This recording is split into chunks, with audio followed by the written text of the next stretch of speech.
nous allons connaître un peu mieux qui est réellement Jésus. Au début, j'écoutais des chrétiens. Je n'avais pas encore toutes les révélations, donc j'écoutais les chrétiens, chose que je ne fais plus. Je n'écoute plus absolument aucun chrétien. Avec la vérité et les révélations que j'ai, les chrétiens, ils disent que Jésus est Dieu, que le Père est lui-même venu sur terre, a lui-même donné sa vie pour nous, par amour pour nous, et qu'il est mort pour nous racheter. Donc ils disent que Jésus est le Père. Ils croient aussi à la divinité du Père, du Fils, et bref. J'ai moi-même cru ça au début, j'ai moi-même dit ça. Mais plus je lis, plus je comprends, plus le Saint-Esprit m'enseigne. J'ai fait une vidéo où je parle des premiers-nés. J'explique déjà une portion de Jésus. Mais on va voir un peu plus une autre portion de Jésus, de qui il est réellement. Si on lit la Genèse 16, lorsque Sarah a chassé Agar, l'ange de l'Éternel la trouva près d'une source d'eau dans le désert, près de la source qui est sur le chemin de Shur. Il dit: Agar, servante de Sarai, d'où viens-tu et où vas-tu? Elle répondit: Je fuis loin de Sarai, ma maîtresse. L'ange de l'Éternel lui dit: Retourne vers ta maîtresse et humilie-toi sous sa main. L'ange de l'Éternel lui dit: Je multiplierai ta postérité et elle sera si nombreuse qu'on ne pourra la compter. L'ange de l'Éternel lui dit: Voici, tu es enceinte et tu enfanteras un fils à qui tu donneras le nom d'Ismaël, car l'Éternel t'a entendu dans ton affliction. Quel ange de Dieu peut dire: Je multiplierai ta postérité? Ce même ange qui dit: Je multiplierai ta postérité dit: Car l'Éternel t'a entendu dans ton affliction. Si ça avait été l'Éternel, il aurait dit: Je t'ai entendu. On est d'accord? Dans la Genèse 21, quand Agar a été définitivement chassée avec son enfant, une fois qu'elle a accouché, Dieu entendit la voix de l'enfant. Et l'ange de Dieu appela du ciel Agar et lui dit: Qu'as-tu, Agar? Ne crains point, car Dieu a entendu la voix de l'enfant dans le lieu où il est.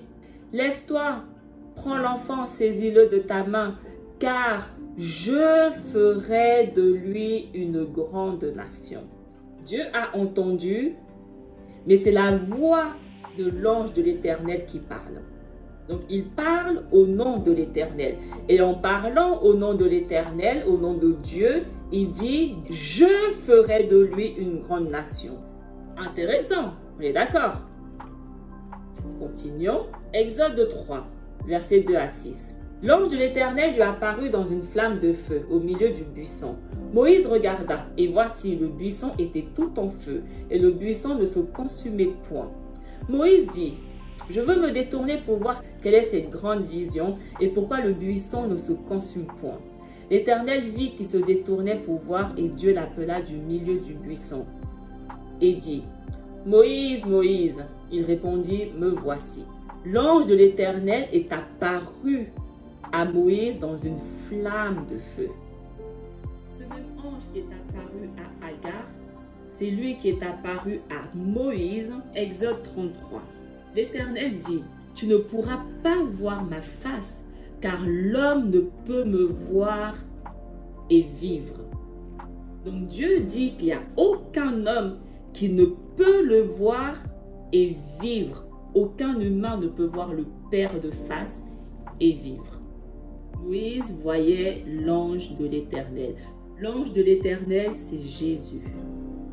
C'est avec Jésus que Moïse s'entretenait. C'est Jésus qui a écrit les 10 paroles de Dieu sur les 2 tables. Ça ne signifie pas que Jésus est Dieu.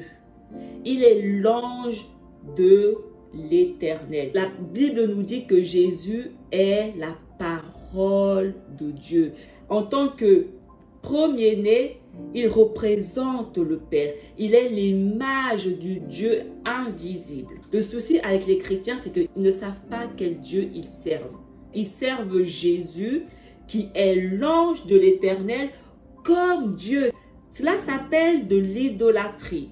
Jésus nous a jamais demandé de le mettre à la place de Dieu. Il n'a jamais dit qu'il était Dieu. Il a dit qu'il était un fils de Dieu. Mais il est un fils de Dieu à part des autres à cause du fait qu'il est le premier-né de Dieu. C'est pour ça que Jésus, il dit, celui qui m'a vu a vu le Père. De la même manière que nous représentons Jésus, c'est de cette manière que Jésus représente le Père. La même manière que nous sommes à l'image de Jésus, c'est de la même manière que Jésus est à l'image du Père. Si on lit le livre de Juges, chapitre 13. Comme la flamme montait de dessus l'autel vers le ciel, l'ange de l'Éternel monta dans la flamme de l'autel. À cette vue, Manoach et sa femme tombèrent la face contre terre. L'ange de l'Éternel n'apparut plus à Manoach et à sa femme. Alors Manoach comprit que c'était l'ange de l'Éternel. Et il dit à sa femme, « Nous allons mourir car nous avons vu Dieu. » Lorsque dans la Bible vous voyez l'ange de l'Éternel, sachez que ça parle de Jésus. Et c'est pour ça qu'ils ont dit, « Nous allons mourir car nous avons vu Dieu. » Zacharie 3, versets 1 à 2. « Il me fit voir Josué, le souverain sacrificateur, debout devant l'ange de l'Éternel. Et Satan qui se tenait à sa droite pour l'accuser. L'Éternel dit à Satan, que l'Éternel te réprime, Satan, que l'Éternel te réprime, lui qui a choisi Jérusalem. N'est-ce pas là un tison arraché du feu? On voit que l'ange de l'Éternel, ce n'est pas l'Éternel. Zacharie 1, versets 12 à 13. Alors l'ange de l'Éternel prit la parole et dit, Éternel des armées, jusqu'à quand n'auras-tu pas compassion de Jérusalem et des villes de Juda, contre lesquelles tu es irrité depuis 70 ans? L'Éternel répondit par de bonnes paroles, par des paroles de consolation à l'ange qui parlait avec moi. L'ange de l'Éternel prit la parole et dit à l'Éternel. Jésus a pris la parole et il s'est adressé au Père. Comment Jésus peut s'adresser au Père s'il était le Père? Ça n'a pas de sens. On doit connaître le Dieu que nous servons. Le Dieu d'Abraham, d'Isaac et de Jacob. C'est ce Dieu-là que nous devons servir. Dieu ne nous parle pas directement. Dieu passe par l'ange de l'Éternel pour nous parler. Dieu a facilité les choses avec le Saint-Esprit. Maintenant, on n'a plus besoin de Moïse pour entendre l'ange de l'Éternel nous parler. Maintenant, l'ange de l'Éternel nous parle directement à travers le Saint-Esprit qu'il a placé en nous. Le Saint-Esprit remplace Moïse. Hébreux 1, verset 4. Devenu de temps supérieur aux anges qu'il a hérité d'un nom plus excellent que le leur. L'ange de l'Éternel est supérieur aux anges. Il a un nom supérieur aux anges. Son nom, c'est l'ange de l'Éternel. Il a une position vis-à-vis de l'Éternel qui est supérieure aux anges parce qu'il est le premier-né. Nombre 22, versets 22 à 24. La colère de Dieu s'enflamma parce qu'il était parti. Et l'ange de l'Éternel se plaça sur le chemin pour lui résister. Balaam était monté sur son ânesse et ses deux serviteurs étaient avec lui. L'ânesse vit l'ange de l'Éternel qui se tenait sur le chemin, son épée nue dans la main.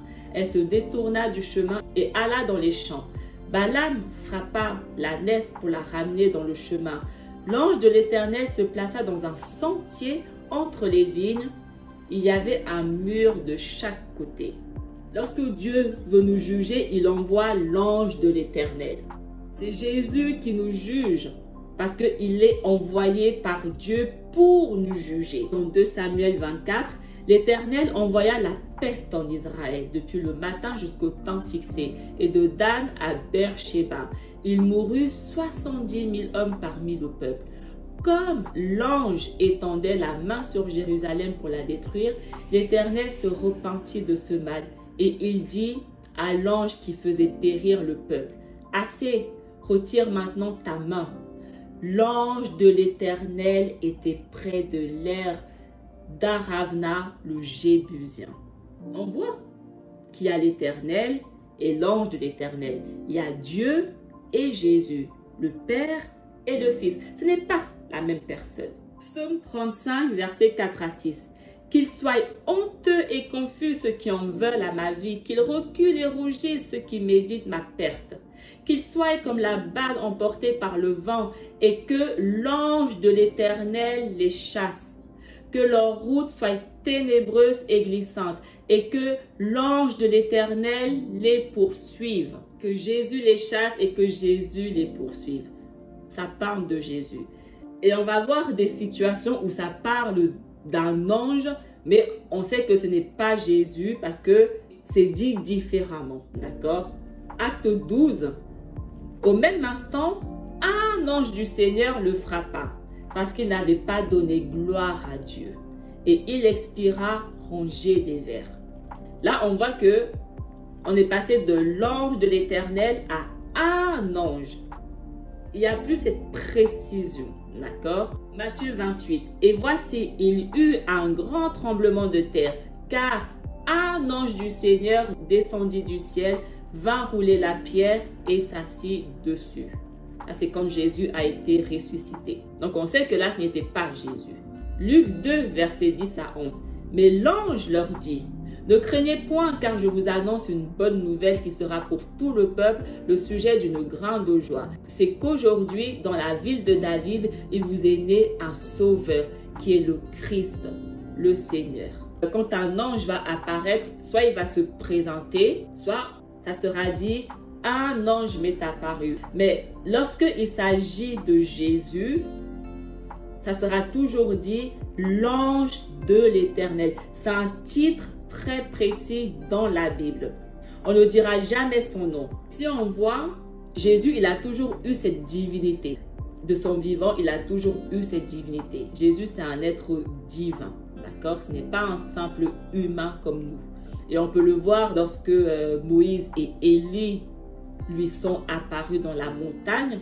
Le même Moïse avec qui il était dans la montagne quand il écrivait les commandements. Son visage s'est transfiguré.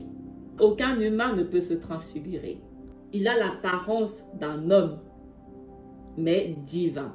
Et on voit aussi quand il a été crucifié et qu'ils ont percé sa côte, il n'y avait pas d'os.